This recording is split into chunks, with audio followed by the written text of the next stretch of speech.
Culture Soccer.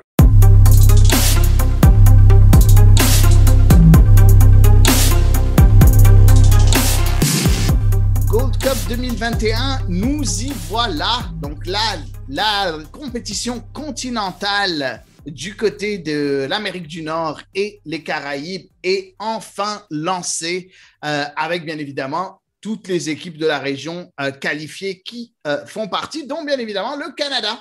Le Canada qui est un peu le sujet du podcast CS à l'érable. Donc, comme vous le savez, ici, on va décortiquer les performances du Canada ainsi que parler un peu en gros de la Gold Cup et à quoi s'attendre ainsi de suite. Mais on va commencer par le premier match. Mais avant tout, que je vous présente qui est là. Donc, à l'animation, comme d'habitude, Adi Raphaël, toujours ici présent. Et je suis rejoint par Alex Rupert aujourd'hui. Alex, salut et j'espère que tu vas bien. Je vais très bien parce que là, on parle de notre Coupe continentale, puis, of course, après l'Euro et après Copa América, on est encore plus excité pour la Gold Cup. Je pense que c'est tout le monde qui est comme ça. Ouais, ben oui, c'est sûr. Très sincèrement, je suis plus excité par la Gold Cup que par les autres compétitions, même s'il y a eu un excellent Euro, mais on ne va pas revenir là-dessus, ce n'est pas le sujet. Mais j'aime ça, voir des nations montantes comme ce qu'on voit ici du côté de la Gold Cup. On a parlé bien évidemment du Canada, sa jeune génération, ou génération dorée, comme certains aiment l'appeler, d'autres pas trop. Après, tu as les équipes qui sont toujours là, comme le Costa Rica, le Mexique, les États-Unis qui sont toujours là. Et tu as d'autres nations aussi qui sont en train de monter. On parle du Qatar, Qatar champion d'Asie qui est là, mais aussi la Jamaïque qui va beaucoup mieux, le Suriname qui est là, Haïti qui est toujours une équipe qu'il ne faut surtout pas négliger, le Salvador qui veut essayer de retrouver ses lettres de noblesse. Bon, il y a quand même de quoi s'amuser et de quoi regarder en fait durant cette Gold Cup 2021. Mais concentrons-nous sur le Canada. Donc pour ceux qui ne savent pas, je pense qu'on en a parlé plusieurs fois ici sur CS à l'érable, le Canada se retrouve dans le groupe B en même temps que les États-Unis, Haïti et la Martinique. Et oui, la Martinique a une équipe elle a le droit de participer à la compétition continentale, même si elle n'a pas le droit de participer à la Coupe du Monde. Donc voilà, pour ce qui est de la Martinique, le premier match est bien évidemment du Canada. C'était Canada contre la Martinique. C'était un match quand même assez intéressant parce que on a d'un côté une équipe canadienne qui vient tout juste de se qualifier pour la dernière phase de qualification pour la Coupe du Monde, donc ils commencent à se connaître. D'un autre côté, on a la Martinique qui est en manque de repères. Ça fait longtemps qu'ils n'ont pas travaillé ensemble, qu'ils ne se sont pas vus, qu'ils ne se sont pas rassemblés. Donc, c'est assez difficile pour un vue automatisme du côté de la Martinique. Du côté du Canada, beaucoup d'absences. Les absences les plus notables, c'est Jonathan David, c'est Alphonso Davies qui malheureusement s'est blessé durant l'entraînement, donc qui a dû rentrer en Allemagne.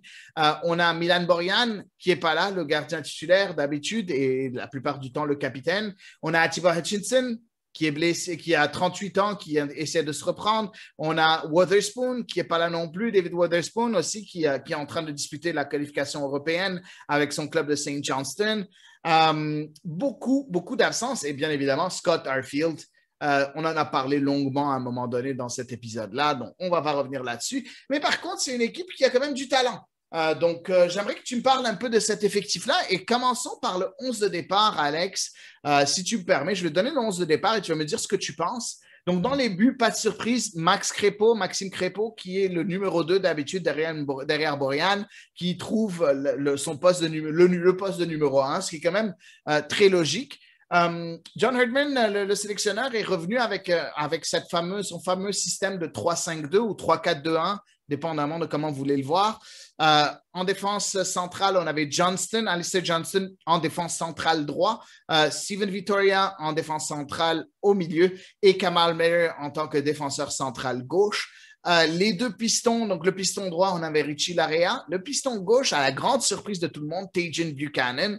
Les trois milieux de terrain, on avait deux milieux de terrain relayeurs / défensifs avec Marc-Anthony Kaye et Steven Eustáquio. Et devant, un milieu de terrain beaucoup plus offensif, c'était Jonathan Osorio. Les deux attaquants devant étaient Junior Hoilett Kyle Larin, même si à un moment donné, on a vu un petit changement avec Hoylett qui jouait à côté de Osorio, puis Larin qui était seul devant. Donc, c'est pour ça que j'ai dit un 3-5-2, voire un 3-4-2-1. Donc, dépendamment du moment dans le match. Qu'est-ce que tu penses de ce 11 de départ, Alex? C'est quand même quelques petites surprises, quand même, non?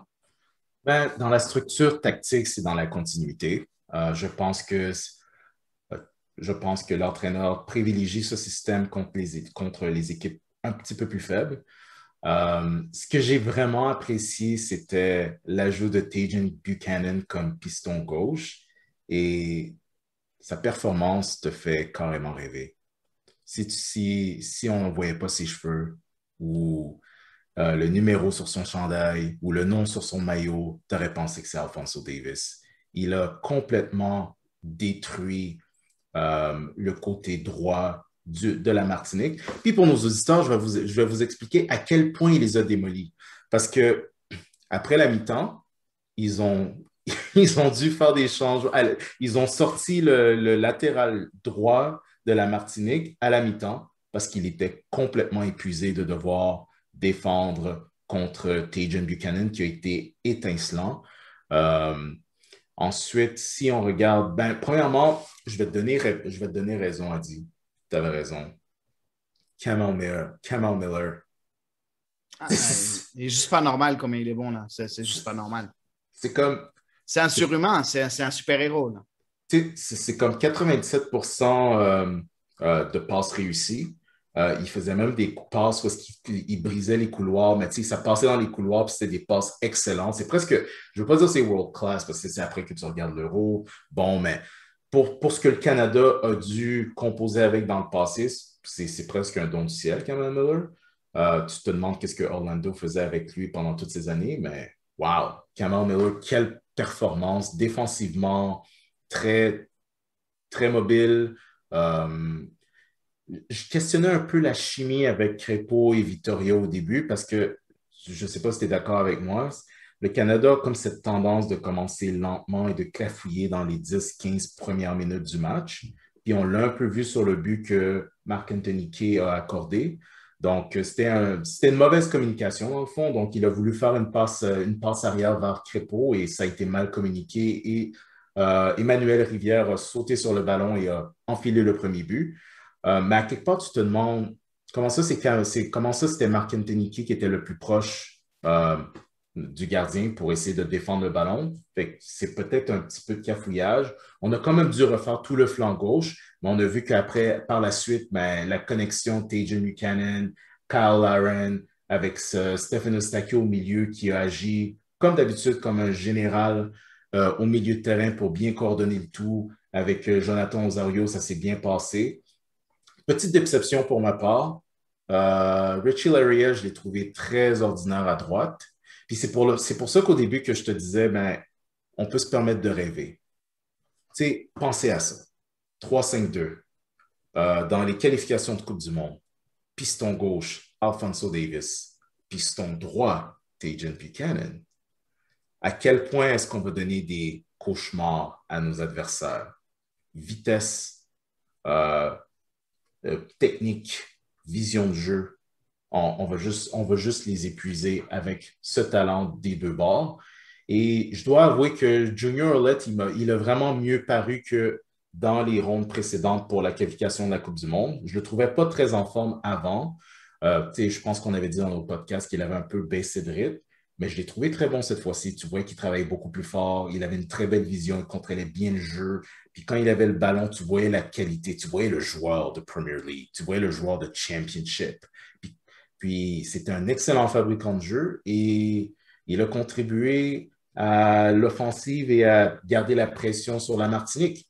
Jonathan Osorio a compté un but, Stephen Eustáquio a compté un magnifique but et Kyle Larin qui est toujours aussi dangereux dans la boîte et qui arrive plus, dans le fond, il n'arrive pas à arrêter de marquer. Euh, Sinon, en défensive, Alistair Johnston, excellent. Steven Vortoria, tu vois vraiment le manque de mobilité, puis tu vois que c'est le genre de joueur que c'est bon de le faire jouer contre des équipes plus faibles, sauf que contre des équipes comme le Mexique ou les États-Unis ou même la Jamaïque qui est très rapide, tu vois que c'est pas une très bonne idée. Euh, c'est comme un mur. Puis, Ouais. il utilise vraiment son intelligence et son expérience pour être bien placé et se mettre en avant du jeu. Mais si tu le bats, puis il a juste pas la vitesse pour se replier puis aider son défense, aider sa défensive. Et on l'a vu sur le but qui a mené à l'avance de la Martinique. Mais en gros, c'était un très beau match. Première demi, le Canada était dominant, puis on a démontré à quel point que on était une équipe à vraiment craindre. Mais ce qui m'a inquiété, c'est la deuxième demi où est-ce qu'on n'a pas vraiment créé grand-chose pendant des très longs laps de temps. Et je sais Ouais, pas. ben, on va revenir sur cette deuxième mi-temps un peu plus tard, Alex, mais revenons un peu à. Je t'ai demandé qu'est-ce qui se passe avec le 11 de départ, tu m'as parlé de tout le match. Mais c'est correct. On va aller étape par étape parce que tu as dit des choses quand même très intéressantes dans tout ce que tu as dit. En premier, tu as parlé un peu de l'erreur de Marc-Anthony Kaye. Tu as parlé aussi du but de Steven Eustáquio et de celui d'Osorio, qui sont les deux autres milieux de terrain. Euh, J'aimerais te poser deux questions par rapport au milieu de terrain. La première, euh, est-ce que pour toi, c'était peut-être. On avait vu par exemple ce milieu de terrain être très très bon durant les matchs de qualification pour la Coupe du Monde. Ils ont été très bons ces trois ensemble, même si Osorio était un peu moins bon. Mais les trois, ils se trouvaient assez bien. Est-ce que pour toi, tu as été déçu par ce milieu de terrain? Et deux, tu as parlé de l'erreur de Marc-Anthony Kaye qui, en remettant le ballon vers son gardien ou bon, vers son défenseur ou vers son gardien, dépendamment comment vous le voyez, ben, ça a été chippé par Emmanuel Rivière, oui, le fameux joueur, l'ex-joueur de Nice et, qui a joué à Newcastle, ainsi de suite, qui fait maintenant partie de l'équipe nationale martiniquaise.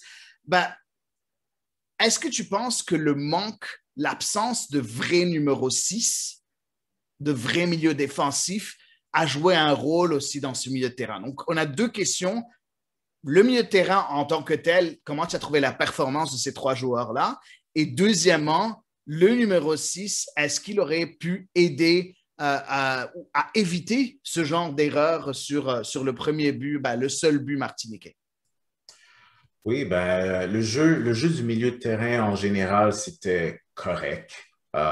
C'est quand même la Martinique. Je peux comprendre la stratégie tactique de Herdman. Tu tu as Stakio, c'est comme ta police d'assurance et Stakio, il peut faire un petit peu n'importe, il peut s'affranchir de tous les rôles dans le fond.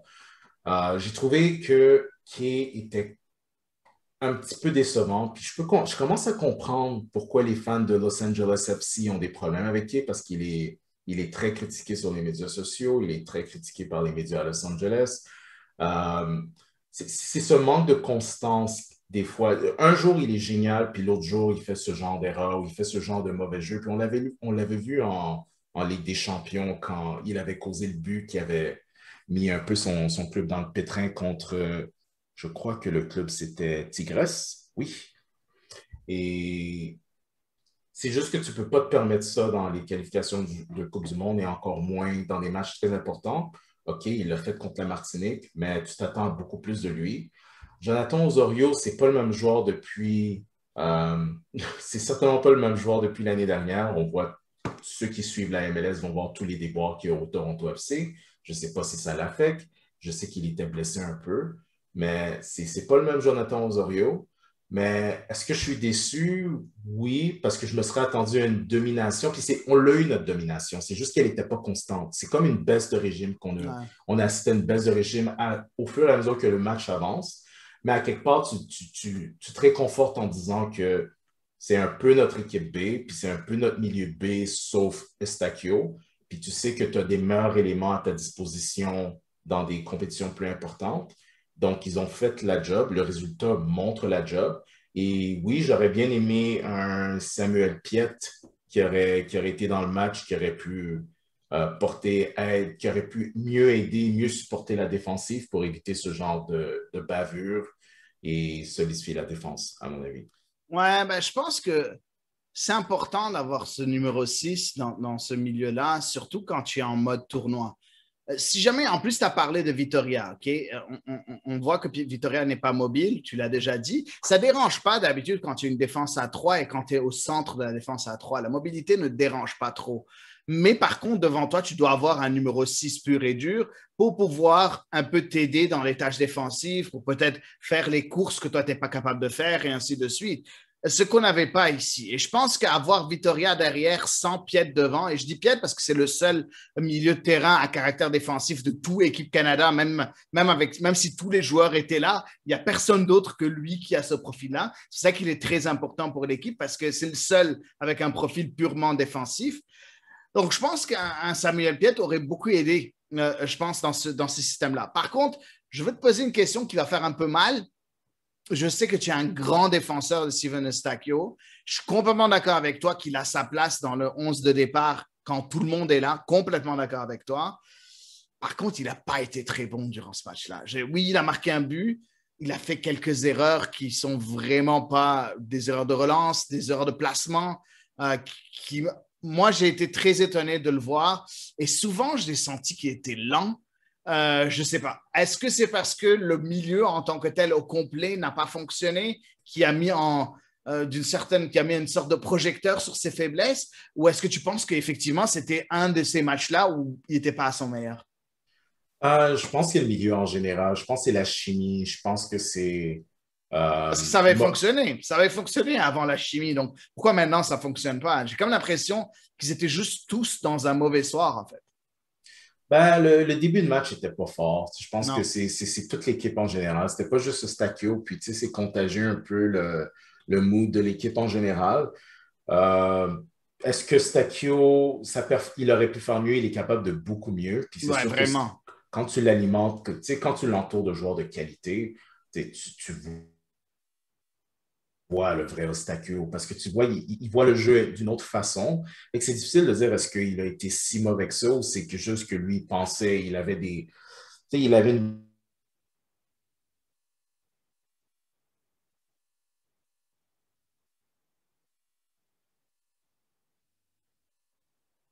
différente puis les autres ne suivaient pas ou c'était pas son meilleur match, en effet, oui. Puis tu t'attends, surtout contre une équipe contre la Martinique, tu t'attends à ce que Eustáquio, qui est le général, puisse diriger ses troupes, mais il faut que les troupes suivent, à mon avis.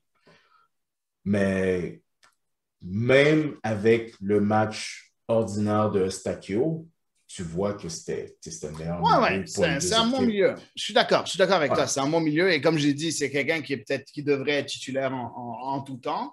Après, Mhm. bon, je ne pense pas que ni Marc-Anthony Kane, ni Osorio, ni Jonathan Osorio sont des titulaires en tout temps. Pour moi, Non. c'est des joueurs qui pourraient changer. Et dépendamment de la forme, ben, voilà, c'est les meilleurs qui devraient jouer. Et puis ces deux-là n'ont pas leur place assurée au sein de ce 11, mais contrairement à Eustáquio. Mais bon, on parle de ce match, on est en train de parler des points négatifs, mais on n'oublie pas, on a gagné une victoire de 4-1. Bon, on a encaissé ce premier but qui a montré un peu certaines limites, peut-être un gros manque, peut-être un gros surplus de confiance qui a fait en sorte qu'il y avait certaines personnes ou certains joueurs qui avaient un peu la trop grosse tête. Puis quand ils ont mangé ce premier but en premier, ils se sont dit, ah, bah, il va falloir qu'on commence à jouer. Et écoute, qui est le joueur qui sonne la charge? Qui est le joueur qui vient et qui remet les pendules à l'heure? Qui est le joueur qui s'élève? Ben, nul autre que Kyle Aaron. Kyle Aaron sur un corner. Euh, Très sincèrement, on dirait qu'il était intouchable sur ce corner. Intouchable. Il saute. C'est comme son défenseur, il est à des années-lumière de lui. Bon, en tout cas, il est tellement loin de lui écoute, on dirait qu'il est genre 10 coches au-dessus, Kyle Laren, dans ce match-là. Il marque sur corner. Juste après, on a Osorio, 4-5 minutes plus tard, qui marque. Eustáquio, 6 minutes plus tard, qui marque et qui fait 3-1. Et là, on sait déjà que le match est plié et ça a continué. En première mi-temps, on aurait pu marquer quelques autres buts. Parle-moi un peu de l'apport. Tu en as parlé longuement, mais je vais te laisser en reparler encore, de l'apport de Tajon Buchanan, qui était un peu, on dirait un peu, on a comme l'impression que même s'il n'était pas en meneur de jeu, ben, presque toutes les actions passaient par lui sur la gauche, un peu comme ce qu'on voit avec Alphonso Davies où les choses passent à gauche. Tu l'as dit que tu aimerais bien le voir à droite pour qu'il y ait un peu le penchant d'Alphonso Davies à droite. Mais c'est quand même impressionnant, un joueur qui n'a jamais joué à ce poste-là. Hein. C'est son premier match à ce poste-là. D'habitude, c'est un ailier. Il a joué en tant que piston droit à un moment donné avec le Revolution de la Nouvelle-Angleterre l'année passée. Et en fait, c'est un ailier de formation. Là, on le met en tant que piston gauche. Et quelle satisfaction. Et vraiment, est-ce que tu es aussi étonné que moi à voir ce genre de prestation de ce joueur-là? Ah, le seul qui n'était pas étonné, c'était John Herdman parce qu'il disait qu'il avait essayé Tajon Buchanan comme piston gauche avec Davies en avant. Fait que ça te fait juste faire rêver de quoi serait l'air du côté gauche. Mais c'est tout un joueur, Tajon Buchanan. Puis le fait qu'il soit capable de le faire à gauche pendant on a toujours été habitué de le voir à droite, ça fait juste attirer plus de regards envers lui parce il y a le club du Portugal Sporting CP qui a les yeux sur lui avec des intérêts de la France et de l'Angleterre. Et il a démontré sa capacité de gagner tous les duels, de se créer de l'espace, de battre tout le monde à la vitesse et sa technique avec le ballon.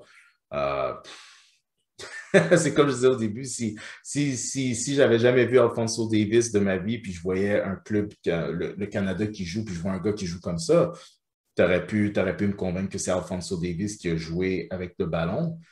Je pense qu'on est très chanceux d'avoir un joueur comme de la trempe de Tajon Buchanan dans notre équipe. Ouais, écoute, je pense qu'on a vraiment cette chance-là, comme tu l'as dit. Parlons de son penchant à droite durant ce match-là. Richie Laryea, tu l'as mentionné, très décevant encore une fois. Il a été décevant aussi lors des qualifications de la Coupe du Monde. On a comme l'impression que c'est plus le même joueur. Est-ce que tu penses que le fait qu'il y a eu tellement de rumeurs de transfert pour Richie Laryea d'aller en Europe, ça a un peu joué avec sa tête. Il n'est plus trop là. Il a déjà sa tête un peu trop en Europe. Il faut dire aussi que son club, le Toronto FC, ne va pas du tout bien du côté de la MLS non plus, avec leur entraîneur qui est renvoyé. Est-ce qu'on sent qu'il y a un blocage mental du côté de Richie Laryea? Et est-ce que John Herdman devrait continuer à lui faire confiance ou est-ce qu'à un moment donné, il va falloir que Herdman fasse des choix? Moi, je pense que tu veux avoir des joueurs au mérite. Puis si Richie Laryea continue comme ça, puis c'est pas la première fois qu'il a des performances ordinaires, puis qu'il est un peu effacé. Surtout contre des équipes comme le Mexique et les États-Unis, tu as besoin de Richie Laryea à 100%. Puis si tu dois l'envoyer sur le banc puis donner la chance à quelqu'un d'autre, il faut le faire. On a quand même des options. On peut envoyer Tajon Buchanan à droite. En tout cas, on pourrait reparler de Christian Gutierrez qui est comme option pour Équipe Canada, mais quitte à le faire rentrer lui comme latéral gauche pour permettre à Tajon Buchanan d'aller à droite. Si tu ne performes pas, tu dois aller sur le banc, à mon avis, parce que le tournoi va être de plus en plus difficile au fur et à mesure qu'on avance. Oui, c'est ça, exact. Ça va être de plus en plus difficile, comme tu dis. Tu as parlé de Christian Gutierrez, ben, on va le mentionner ici à nos auditeurs. Il a été appelé en renfort, en remplacement à Alphonso Davies. Par contre, il est encore sur une sorte de liste d'attente. Il ne peut pas encore faire jouer des minutes. Est-ce que ça changera d'ici au prochain match qui arrive, hein? Le prochain match contre Haïti on est aujourd'hui mardi, qui sera après-demain, jeudi soir. Mais avant de passer de parler de ce match de jeudi soir, je pense qu'on pourrait parler d'une dernière chose, le duo d'attaque avec Hoylett, Larin. On a parlé un peu de Larin, comme j'ai dit, pour moi, il est bien au-dessus. Par contre, Junior Hoylett est devenu le joueur, il a battu le nombre de passes décisives pour un joueur d'équipe Canada. Donc, dans l'histoire d'équipe Canada, c'est le joueur qui a le plus de passes décisives dans l'histoire d'équipe Canada. C'est quand même, bon, après l'histoire d'équipe Canada, c'est pas comme si elle était très riche non plus, mais n'empêche, le nom de Junior Hoylett est maintenant gravé et a pris une place quand même importante dans l'univers du soccer canadien. Et c'est important de le mentionner. Tu en as parlé un peu plus tôt, Alex. Tu as dit comme quoi finalement, il a été bon. On n'était pas trop sûr de pourquoi il est là. Il ne faut pas oublier que ça fait longtemps qu'il n'a pas joué. Il ne faut pas oublier qu'il est sans contrat présentement. Mais c'est quand même un joueur qui a quand même beaucoup de classe et c'est un joueur qui est quand même assez intelligent et assez important. Est-ce que tu peux me parler en premier de Junior Hoylett et est-ce que tu verrais un Junior Hoylett en MLS ou peut-être en Canadian Premier League. Est-ce que tu penses que c'est possible? Je pense que Junior Hoilett, premièrement, il se bat il se bat pour un contrat en Europe. Je pense que ça va toujours rester sa priorité numéro un. Il y avait des rumeurs qu'il envoyait avec son ancien son ancien manager de Cardiff City, qui est maintenant avec le club de Championship en deuxième division anglaise, Middlesbrough. Ça, c'était les plus grosses rumeurs, mais je crois qu'il commence à avoir vent comme quoi il y a des clubs MLS qui regardent du côté de Junior Hoilett. Je pense que c'est plus réaliste. Je pense que Junior Hoilett en MLS, ce serait tout un joueur. N'importe quel club canadien serait très chanceux de l'avoir. Tout un fabricant de jeu, un joueur hyper intelligent. Puis, excusez mon anglicisme, c'est tout un sniper. Donc, quand il fait les coups francs ou les tirs de loin, tout le monde a vu ses buts qui ont fait le tour de l'Angleterre quand il tirait des coups francs de très loin ou quand il tire de loin, c'est incroyable. Et cette qualité qu'il apporte, son vécu en Angleterre et ses triomphes et ses défaites, et ça pourrait être bénéfique pour n'importe quel club, que ce soit les Whitecaps de Vancouver, le Toronto FC ou le CF de Montréal. Je pense pas que la CPL, c'est réaliste, à moins que... Je dis pas que Forge n'aurait pas besoin de Junior Hoilett pour passer à travers la CONCACAF League, mais je pense pas que les bonus de la CPL lui mettent de l'eau à la bouche. Donc, je crois qu'une addition en MLS serait probable, mais je crois qu'il va quand même trouver preneur en Angleterre, surtout s'il connaît un excellent tournoi. On verra en tout cas, ben, on va suivre ça de près. Mais je trouve que c'est dommage de voir Junior Hoilett dans une seconde division. Pas au niveau, pas parce que le niveau est pas bon, c'est juste la visibilité. Très sincèrement, j'aimerais le voir dans une première division, dans un bon championnat européen. Va jouer au Portugal en première division, va jouer en France en première division, va jouer, je sais pas, ben, pas en Scandinavie, là, mais n'empêche, aux Pays-Bas, en première division, ce serait, je pense, de loin mieux qu'aller jouer, même si c'est quand même une excellente ligue, la Championship, la deuxième division anglaise. J'aimerais beaucoup le voir dans une première division pour montrer qu'il a, pour avoir un peu plus de visibilité à travers le monde. Après, bon, la Championship est quand même assez visible aussi, là, mais n'empêche. Donc voilà pour Junior Hoilett. Parlons un peu de ce score-là. 4-1. Si je t'avais dit il y a de cela en 2019, je t'avais dit le Canada, 2019, disons, tu sais quoi, en 2020, je t'avais dit en début 2020, le Canada va jouer contre la Martinique, il n'aura pas Milan Borjan, il n'aura pas Jonathan David, il n'aura pas Alphonso Davies, il n'aura pas Scott Arfield, et il va s'imposer 4-1 après avoir été mené 1-0. Est-ce que tu m'aurais cru? Non, parce qu'en 2013, on a perdu 1-0 contre eux en Gold Cup. Puis j'avais regardé le match à ma plus grande frustration. Je ne comprenais pas pourquoi c'était aussi difficile contre eux. Et tu te dis, ben, c'est parce que tu as beaucoup cette perception des fans mexicains, américains et ailleurs qui sont très sceptiques, même canadiens, parce que nul n'est prophète dans son pays. Et alors, tu entretiens beaucoup de doutes dans les médias encore. Puis il y a beaucoup de monde qui pense que le Canada, c'est une équipe à deux joueurs, Davis et David. Et là, tu vois que sans David, sans Harfield, sans Borjan, on est capable de disposer facilement de la Martinique. Et non, c'est surprenant. Ça veut dire qu'on a une profondeur qui commence à avoir de l'allure. Puis même en attaque, on a un surplus d'attaque parce qu'on n'a pas parlé de la belle danse latine de Theo Corbianu, Ouais, des hein? Wolverhampton Wolves. J'étais en train d'y penser maintenant, pas à la danse, mais à lui, Theo Corbianu, qui marque encore un but en étant rentré tard dans le match. On a vu aussi un Lucas Cavallini qui est rentré, qui a quand même apporté beaucoup de choses aussi dans le match. Bon, Liam Fraser était un peu plus, servait pas trop, Effacé. un peu plus effacé comme d'habitude. Et Samuel Piette a fait une bonne entrée aussi, je pense, au milieu de terrain. Et Donald Henry n'a pas été si pire. Hein. J'ai comme l'impression qu'il a apporté quelque chose en remplacement de Kamal Miller, qui avait besoin que John Herdman a reposé, ce qui est une très, très bonne chose, je trouve, sachant que Miller revient de blessure lui aussi. Donc, il y a eu quand même de bons changements de la part de John Herdman, je trouve. J'aurais aimé voir Tyler Pasher. Je pense que c'était le moment de lui donner son baptême de feu et qu'il puisse rentrer. Ou j'aurais aimé aussi voir Ayo Akinola faire ses premiers pas avec l'équipe Canada. Mais je pense aussi une bonne gestion de la part de John Herdman, non? Absolument, parce que tu sais que ton match le plus difficile du tournoi tout court, ça va être les États-Unis dimanche. Donc, si tu veux rouler, ça va être contre Haïti jeudi.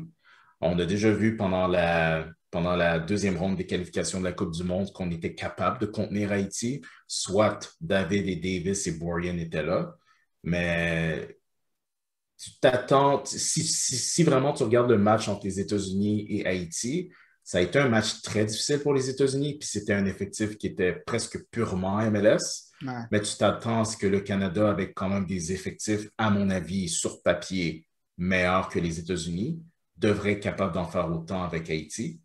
Donc, tu ne devrais pas avoir peur d'utiliser un Tyler Pasher, tu ne devrais pas avoir peur d'utiliser Eyo Akinola, sachant que tu peux toujours aller sur le banc puis faire entrer des joueurs de meilleure qualité au besoin. Mais Haïti, ce n'est pas un match qu'on devrait perdre le contrôle. Je pense que c'est un Ouais. risque calculé. Ouais, c'est ça, exact. Tu l'as dit, Haïti a perdu son premier match 1-0 face aux États-Unis. Une équipe des États-Unis complètement remaniée, avec que des joueurs MLS. La plupart, ben, presque tous les joueurs européens ne sont pas là. Qu'on passe du gardien de Zach Steffen à tous les Pulisic, les McKennie, tous ceux que vous connaissez, en fait, qui sont tous pas là. Il y a juste peut-être deux ou trois Européens qui sont là. Donc voilà, donc c'est sûr une équipe bien amoindrie, mais quand même qui a réussi à faire ce qu'il fallait. Ce match 1-0 pour les États-Unis. Donc Haïti aussi a beaucoup de joueurs qui manquent à l'appel aussi à cause de la COVID. Beaucoup de joueurs qui sont pas là. Par contre, par exemple, le gardien, Johnny Placide, qui est pas là, mais qui est remplacé par un autre gardien qui est tout aussi bon, voire meilleur, avec Brian Sylvestre, qui a été excellent contre les États-Unis, a fait plusieurs arrêts. C'est un gardien qui joue en USL Championship, donc en deuxième division américaine. Donc, c'est quand même du bon niveau de ce point de vue-là. Et c'est quand même une équipe très accrocheuse. Est-ce que tu t'attends, tu l'as dit un peu, pour toi, ça devrait être, je ne vais pas dire facile, mais on devrait quand même pouvoir, le Canada devrait quand même pouvoir battre cette équipe haïtienne, n'est-ce pas? Oui, surtout si tu regardes, si vraiment on tient à faire comment dire, un roulement d'effectifs, mais tu t'attends à ce que le Canada soit capable d'aller sur leur banc et faire jouer quelqu'un comme Frank Stirring, Ouais, qui avait le impressionné défenseur central. le défenseur central justement, qui a fait toutes ses classes aux Pays-Bas. Tu devrais être capable, je pense que Crépeau va continuer à jouer. Mais si tu roules ton effectif et tu es capable de bien gérer le match, il ne devrait pas avoir de raison pour laquelle Haïti devrait gagner. C'est un match qu'on devrait gagner. On a trop de munitions à l'attaque. Puis comme je le disais plus tôt, tu peux faire rentrer un Tio Corbianu ou Ayo Akinola si tu veux donner la chance à Corbianu de dicter le ton. Pasher aussi Pasher pourrait. Mais aussi. tu sais, il est là le dilemme, Alex. Le dilemme, c'est que, bon, on sait, on va juste donner la problématique en premier à nos auditeurs. La première chose, c'est que le Canada a reçu 6 cartons jaunes face à Martinique. Il faut dire que l'arbitre était distribuer les biscottes juste parce qu'il avait envie. On a comme l'impression que la plupart du temps, pas juste contre le Canada, hein, pas des deux côtés, on a comme l'impression que cet arbitre-là, il avait envie de sortir son carton jaune le plus souvent possible et c'est ce qu'il a fait.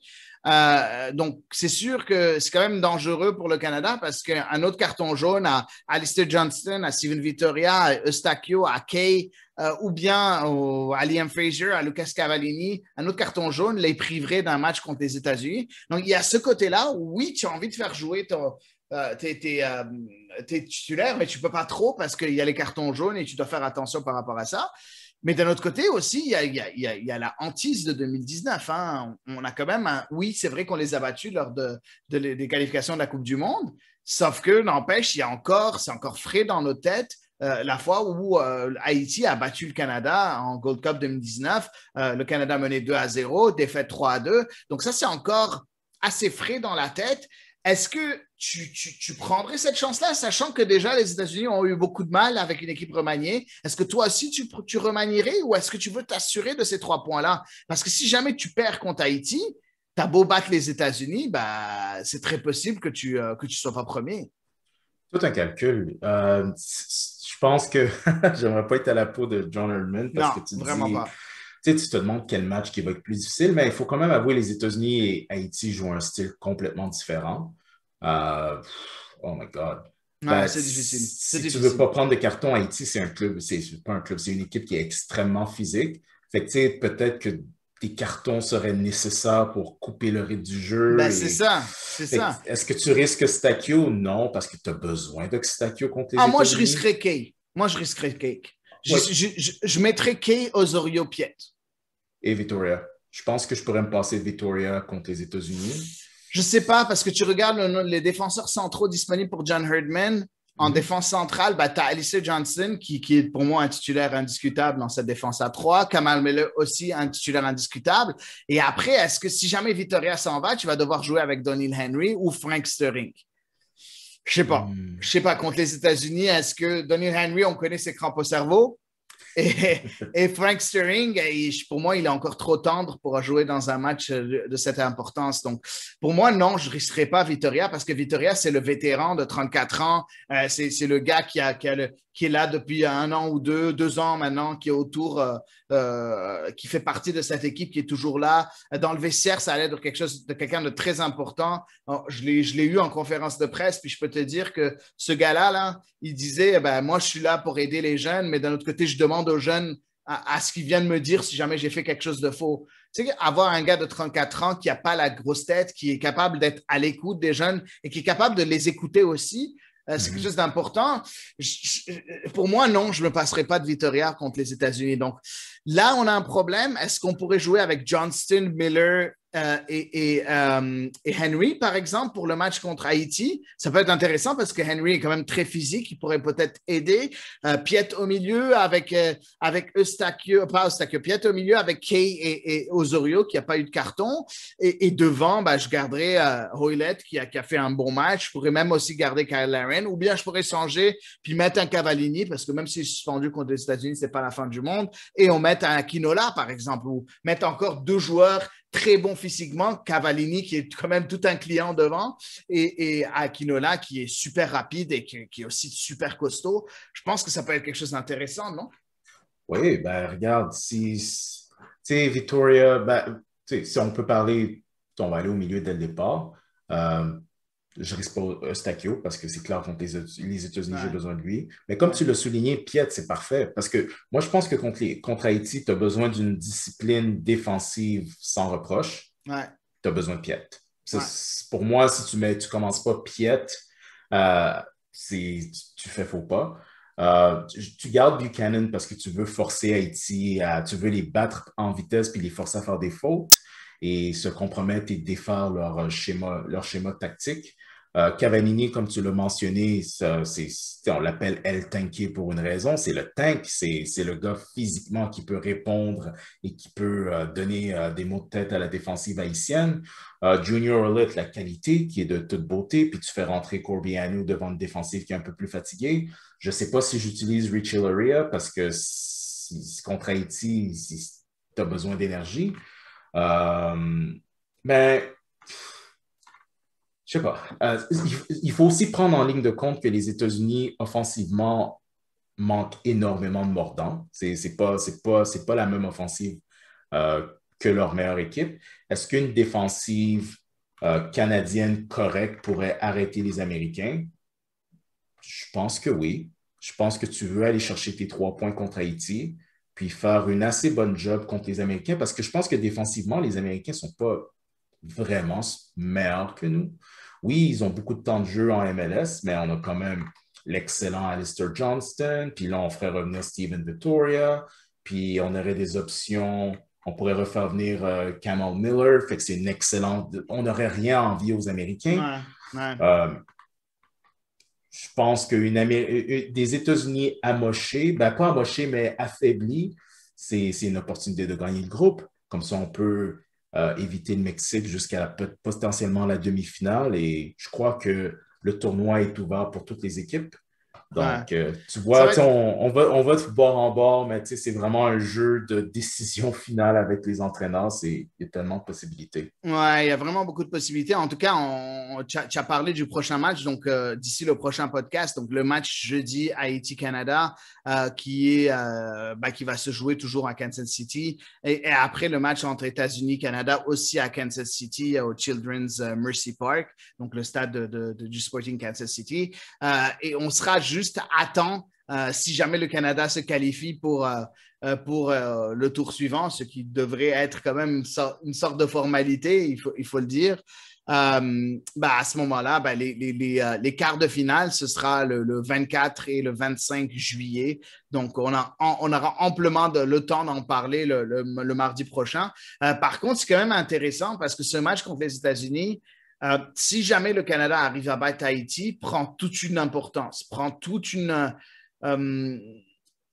importance, point de vue, non seulement comptable pour la Gold Cup, mais mentale aussi avant les qualifications pour la Coupe du Monde qui vont se dérouler cette année et l'année prochaine. On a beaucoup de matchs à jouer en très peu de temps. Et je pense que ce match-là donne un ascendant mental au Canada si jamais ils arrivent à s'imposer. Et donc, je pense que c'est très important. Je pense que le Canada finisse avec au moins peut-être une victoire contre Haïti et peut-être même si c'est un match nul contre les États-Unis, ce serait très bien. Parce qu'on sait que déjà, le Canada a gagné 4-1, donc un différentiel de plus 3. Les États-Unis ont juste gagné 1-0 contre Haïti. Donc, si le Canada gagne avec 2-3 buts d'écart, il faudra que les États-Unis gagnent par 6-7 ou 8-0 pour passer devant le Canada si jamais il y a un match nul. Donc, bref, jusqu'à maintenant, tout va en faveur du Canada. Il faut voir si, premièrement, le Canada aura les ressources nécessaires pour battre les États-Unis ou faire un match nul contre les États-Unis et battre Haïti. Mais aussi, il faut voir si John Herdman aura la présence d'esprit et la culture tactique nécessaire pour répondre à un entraîneur quand même très chevronné, très important comme Greg Berhalter, qui est quand même tout un tacticien. Donc bref, ça va être intéressant à suivre d'ici là. Donc voilà pour cette première partie, la Gold Cup, donc le Canada surtout à la Gold Cup 2021. J'espère que ça vous a plu. On va passer rapidement avec une deuxième partie. Ce ne sera pas très, très long, mais faire un petit coup d'œil sur le classement de la Canadian Premier League avec beaucoup, beaucoup de belles choses qu'on est en train de voir du côté de la Ligue professionnelle canadienne. Écoute, je vais passer sur chacun des clubs, Alex. On va essayer de se limiter à 2 phrases. OK? Donc, 2 phrases, très spécifiquement 2 phrases. Donc, tu as 2 points dans tes phrases. OK? Tu ne peux pas aller plus loin. OK? On commence en premier.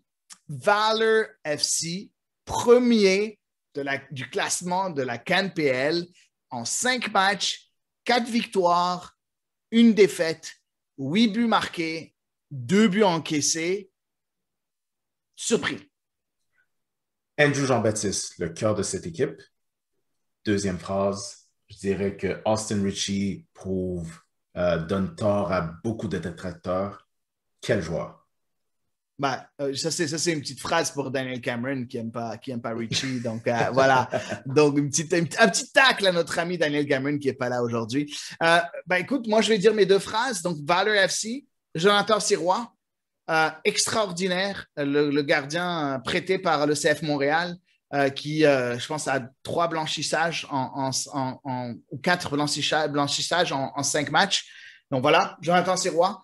Et la deuxième chose, Rob Gale confirme que c'est un bon entraîneur en jouant très défensif. Donc voilà. On va le dire comme ça. Surprenant, oui. C'est très surprenant de voir Valor en premier. Passons au deuxième club. Je vais commencer moi-même cette fois-ci. Pacific FC. Deuxième, 5 matchs, 3 victoires, 1 match nul, 1 défaite, 8 buts marqués, 5 buts encaissés. Pa Modou Ka, l'entraîneur de Pacific FC, a tout changé du côté de ce club-là. Il est passé d'un club amateur à un club professionnel grâce à cet entraîneur-là qui est extraordinaire. Première phrase. Deuxième phrase pour moi, Pacific FC est devenu, même très très tôt dans cette saison, est devenu un prétendant au titre de la CanPL pour moi. J'y vais aussi fort. Ooh, Alex. ça va être difficile de surmonter ça. Alors, je vais aller dans la continuité. Marco Bustos. Adios, tu ne seras plus en CPL l'année prochaine. Si ce n'est pas la MLS, tu vas partir peut-être en deuxième division belge ou l'équivalent, comme Tristan Borges, mais au moins, il va être MVP de l'année. Et deuxième phrase, Kading Chun et Marco Bustos meilleur flanc droit de toute la ligue. Wow. Étincelant. Et super. Vraiment, j'adore cette phrase-là parce que c'est vrai. Je pense vraiment que c'est le meilleur flanc droit de toute la ligue. Chung et Marco Bustos, même si Bustos peut jouer les deux côtés, bien évidemment. Cavalry. Cavalry d'Alberta, je te laisse commencer cette fois-ci. Ouh, Cavalry. Qu'est-ce qui se passe? Deux défaites à 2-0. OK, je vais commencer. Cariao Yao, très mauvais match contre l'Atlético. Carifa? Carifa Ouais, Yao? Ouais. ouais. Très décevant. Défensivement méconnaissable pour ces deux matchs. Et ma deuxième phrase, Forge FC a leur numéro. Je ne sais pas si c'est mental, je ne sais pas si c'est quelque chose, je ne sais pas ce qui se passe quand ils jouent contre Cavalry, mais ils sont, disons, émasculés, je ne sais pas. Ils perdent tous leurs moyens quand ils font face à Forge. C'est pas le même club. On dirait un chien castré, quoi. Bon, j'y 100%. vais avec les mots forts. J'y vais avec les mots forts. Bref, Cavalry avec deux victoires, un match nul, deux défaites. Et ils sont en fait sur deux défaites de suite, en fait, maintenant. Moi, je vais dire Cavalry, le ballon qui fait pchit. Parce que effectivement, on a l'impression que c'était parmi les favoris. Puis, on commence à voir la limite. Donc, voilà. La deuxième chose, elle est où l'attaque du côté de Cavalry? C'est décevant. C'est décevant. Je pense une équipe qui est capable, qui est supposée être un des fers de lance de cette équipe, de cette ligue-là. 6 buts marqués en 5 matchs, c'est pas suffisant pour espérer atteindre les grands sommets. Donc voilà pour moi, pour Cavalry. On passe au quatrième et je pense que c'est la plus grande surprise. On n'aurait jamais pensé les voir là. Forge FC, quatrième de Canadian Premier League. En 5 matchs, 2 victoires, 3 défaites. 5 buts marqués, 5 buts encaissés. Je commence, moi, cette fois-ci. Je te laissais commencer par Cavalry. Manque de rythme. Je veux pas tirer la sonnette d'alarme encore. C'est une équipe qui n'a pas eu de pré-saison. J'ai comme l'impression qu'ils essaient encore de trouver leur rythme. Par contre, ma deuxième phrase, ce serait un peu paradoxal avec ma première, et je vais dire inquiétude. Parce que malgré le manque de rythme, la qualité de cet effectif-là devrait être suffisante pour gagner plus de matchs que ça et surtout ne pas perdre contre une équipe comme Valor, par exemple, qui est quand même une très, très bonne équipe, mais n'empêche, trouver des moyens de forcer le verrou et de trouver le fond du filet. Donc voilà, pour moi, un peu des deux. Donc, manque de rythme et inquiétude du côté de Forge. Toi? Intéressant. Alors, je vais devoir répondre de la bouche de mes canons. Et je vais dire réconfort. Le titre, c'est réconfort et inquiétude en même temps. Si tu donnes beaucoup d'espace à Becker, il va te punir, chose que Cavalry a appris. Et si tu lui coupes l'espace, même un club comme Valor va fermer le match et gagner. Donc, est-ce que c'est une bonne chose que Becker soit la clé d'une défaite et une victoire contre Forge? Inquiétude, en même temps réconfort. Deuxième chose, je vais essayer de ne pas faire comme toi. Ben, tiens, j'avais trouvé autre chose. Non. Ben, OK. Borges est blessé. Sabac, c'est pas fameux. Euh, je- Ma phrase, ce serait point d'interrogation sur les signatures internationales. Ouais, Forge, il n'y a avec les mois, personne. Il n'y a avec les, personne qui fait une avec les signatures, différence. c'est ça, avec les signatures que tu as, avec le succès que tu as eu, avec l'argent supplémentaire que tu as eu, avec les succès à l'assistance que tu as eu, tu n'avais pas les moyens d'aller signer quelque chose, de faire un coup fort. Puis je ne veux pas aller sur les autres équipes, mais ils auraient pu aller chercher de meilleurs internationaux pour vraiment enfiler les buts. Il y a un manque de qualité dans ce club-là qui m'agace, Ouais. malgré leur force sur papier. Ouais, ben c'est ça. En tout cas, c'est encore le favori, je pense, pour le titre final, mais écoute, difficile de les voir à la quatrième position avec déjà 3 défaites en 5 matchs. Je pense que c'est énorme. Ben, la même fiche pour l'Atlético Ottawa, 2 victoires, 3 défaites. Ben, je vais te laisser commencer cette fois-ci. C'est quoi tes 2 phrases pour l'Atlético Ottawa? Capor et Becky. quel duo de défenseurs centrales. Ah, ridicule. Ridicule comment ils sont forts. C'est pas normal. Là. Et Ils sont ce bien même, au-dessus. Je pense que c'est la meilleure paire la meilleure charnière de toute la CNPL. ça reste à voir parce que tu sais, James qui est fort, il est quand même avec Haïti, puis on va voir de quoi ça va avoir l'air quand il va revenir, mais Becky et Capor, my God. Oui, mais comme Très, entente, je veux dire, les deux ensemble, je pense que ouais. c'est les meilleurs deux défenseurs, le meilleur duo de défenseurs centraux, non? Oui, à ce moment-ci, oui, tout à fait. Puis ma deuxième phrase, je ne veux pas être méchant avec les prêts de l'Impact, mais Ferdinand n'a pas connu un bon match contre Pacifique, puis il s'est fait sortir Il après a la première 17 demi. ans, dude. Il a 17 ans. Give him a break, man. Il a 17 ans, le petit gars, là. Il vient de l'Académie de l'Impact, puis regarde, ça c'est pour tous les détracteurs de la CPL. Si vous m'écoutez en ce moment, qu'est-ce que vous allez dire maintenant? Oh, la CPL, c'est niveau plus bas. Ah ouais, il vient de l'Académie de l'Impact. Qu'est-ce qui se passe? Oui, mais il a Il 17 est... ans. So, Ben, Jonathan Sirois vient de l'Académie d'Impact et puis je pense que c'est le joueur de l'année jusqu'à présent. je suis d'accord, mais mon point c'est, est-ce que c'est le temps de donner les notes de noblesse à la CPL? Parce que ceux qui la regardent se rendent compte que la qualité cette année, Ouais. très rapidement, c'est supérieur aux 2 années précédentes.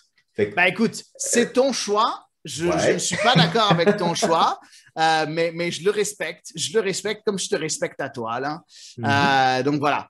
Mais revenons, je reviens à moi, à mes deux phrases. Euh, comme prévu pour l'Atlético Ottawa, je m'attendais à exactement ce qu'on est en train de nous montrer. Il y a des certitudes, il y a aussi des points d'interrogation. Je pense que c'est un projet qui est en construction du côté de l'Atlético Ottawa. Puis très sincèrement, je suis ni surpris, ni déçu, ni content, ni quoi que ce soit. Pour moi, ils sont à leur place. Ils sont à leur place au classement, ils sont à leur place sur le terrain. Je vois rien qui sort de l'ordinaire. Après, toi, tu es en train de taper sur les gars du CF Montréal. Moi, je vais taper sur les gars prêtés par l'Atlético Ottawa. C'est juste. OK. C'est l'Atlético de Madrid, pardon, l'Atlético de Madrid qui sont prêtés à l'Atlético Ottawa.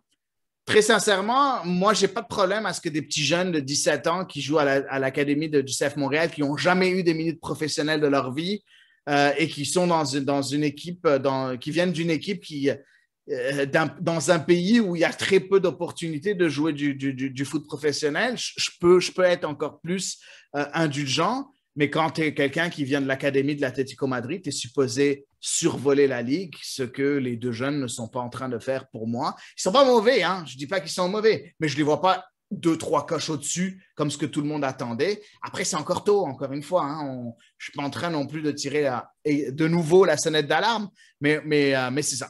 J'aimerais voir un peu plus de ces deux-là. Passons au numéro 6, York United. Alex, je vais te donner la parole, mais deux phrases, juste deux phrases. Et la première doit commencer par Brennan.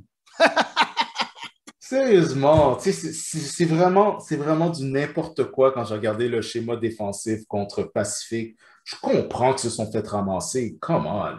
C'est vraiment n'importe quoi. OK. Brennan, dernière année comme coach, je pense pas que. Il finira pas la saison, moi. Je pense pas qu'il finira la saison. Je pense qu'il va Impossible. la finir. C'est quand même la CPL. Je pense qu'il va finir l'année. On va le laisser finir l'année. Mais je pense que Angus McNabb va lui dire Hey, mate, je pense que c'est le temps de passer à autre chose. Tu sais, on a Paul Salteri, une légende canadienne qui a été assistant coach pour les équipes jeunesse du Canada. Je pense que c'est J'en le parle temps. chaque épisode. Chaque épisode, tu parles de Paul Stalteri qui devrait être le coach. Ben, c'est vrai. OK, Wilson, c'est un bon défenseur T'as fini ta central. phrase, passe au OK, deuxième. deuxième phrase, good. Euh, c'est pas normal.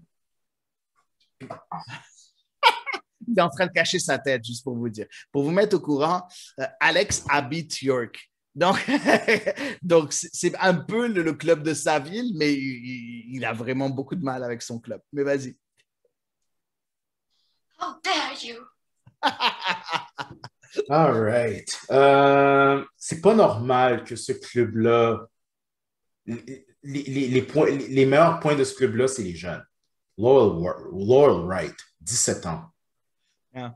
Tu sais, quand Angus McNabb dit, je pense qu'on a quelque chose dans notre club qu'on va pouvoir développer puis passer à quelque part en Europe. Tu sais, quand il disait ça la première fois dans des podcasts, j'étais comme, qui? Mais je pense qu'il parlait de Lowell Wright et Max Ferrari. Ouais, Puis je pense que les jeunes de York, ils ont quelque chose là. je suis Là d'accord. où est-ce que je suis pas d'accord, c'est pas normal que c'est eux qui éclipsent toutes les signatures internationales, que, tu sais, le bruit, je suis comme... Mais même les signatures nationales ne sont pas en train d'être aussi bons que ça. Hein. On avait reçu Christophe Ekensa ici. Écoute, il est trimballé du milieu de terrain en défense centrale. On pensait qu'il avait trouvé sa niche en tant que défenseur droit, puis finalement, Brennan ne le fait pas jouer là. Écoute, j'ai comme l'impression que c'est plus un problème tactique que un problème individuel, en fait. Donc voilà. Mais tu as dit tes deux phrases, je vais dire les miennes. Première chose, problème tactique. Je ne comprends pas comment les joueurs ne jouent pas à leur position de force. Oui, Diabzi a été excellent en tant qu'ailier, mais j'aime bien le voir en tant que latéral gauche. Je pense que c'est là où il a été meilleur. Il a été nommé parmi les nominés pour le joueur U21 en 2020, en 2019, pardon. Et il y a une raison pour ça. Il faudrait le revoir là. Puis d'un autre côté, donc gros problème, donc comme j'ai dit, tactique. Ma deuxième phrase, c'est aussi simple que ça. Faites jouer les jeunes. Faites jouer les jeunes. C'est ça qu'il faut. Il faut avancer avec ça. Puis je pense que le Messi canadien, ou le Canadian Messi, Michael Petrasso, comme on l'a appelé à un moment donné quand il était très jeune, je suis vraiment désolé, mais je ne vois pas ce qu'il fait encore en tant que titulaire. C'est Quel vraiment mauvais pas au niveau. match. Vraiment pas au niveau. Vraiment pas au niveau. Passons au prochain club de cette Canadian Premier League, de ce classement de la Canadian Premier League. Là, on était à numéro 6 avec York United. Halifax Wanderers, bon, ils ont joué 4 matchs. Okay? Ils n'ont pas joué 5. Ils ont 4 points. Donc, une victoire, un match nul, 2 défaites. Décevant, pour moi, je dis en premier. Décevant pour le finaliste des Island Games l'année passée. Très, très décevant.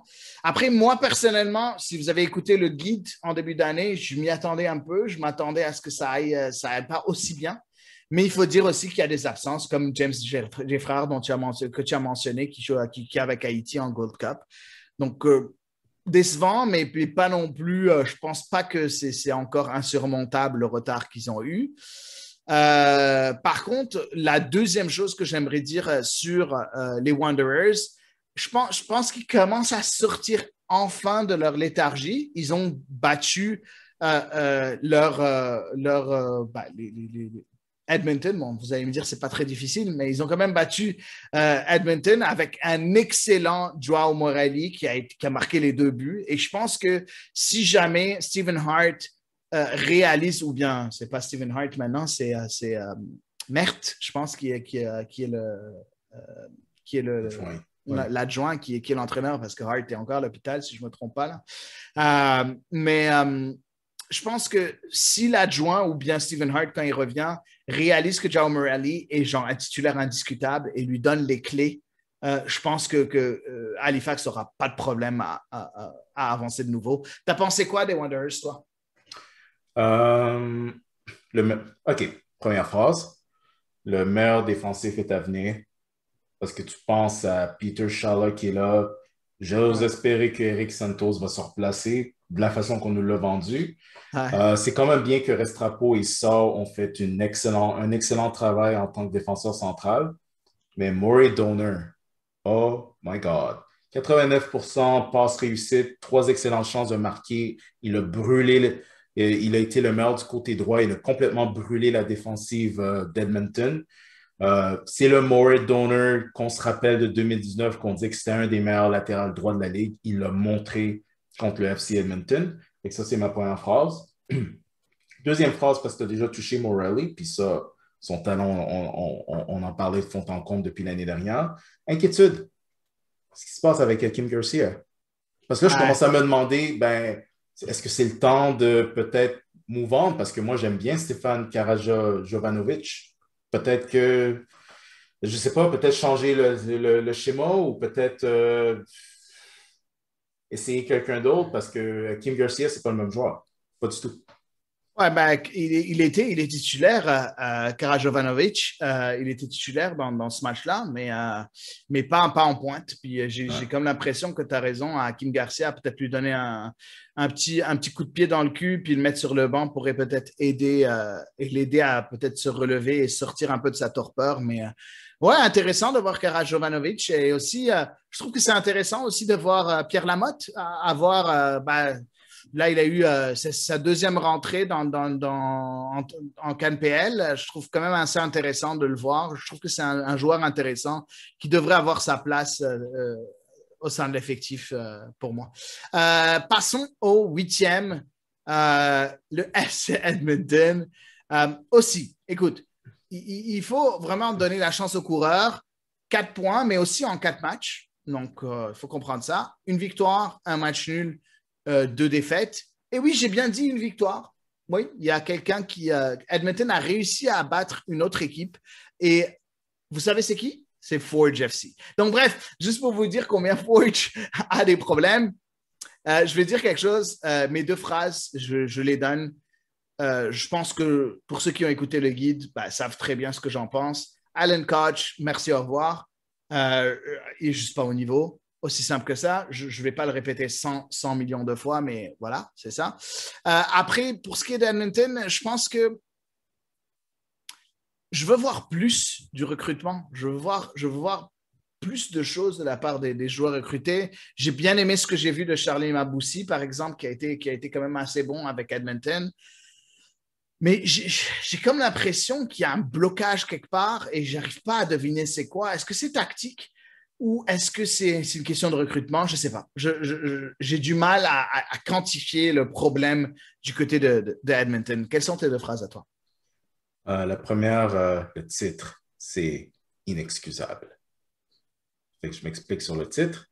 FC Edmonton existe depuis je ne sais pas combien d'années. Oui, ils ont quitté la NASL, ils sont tombés inactifs pendant 1 an.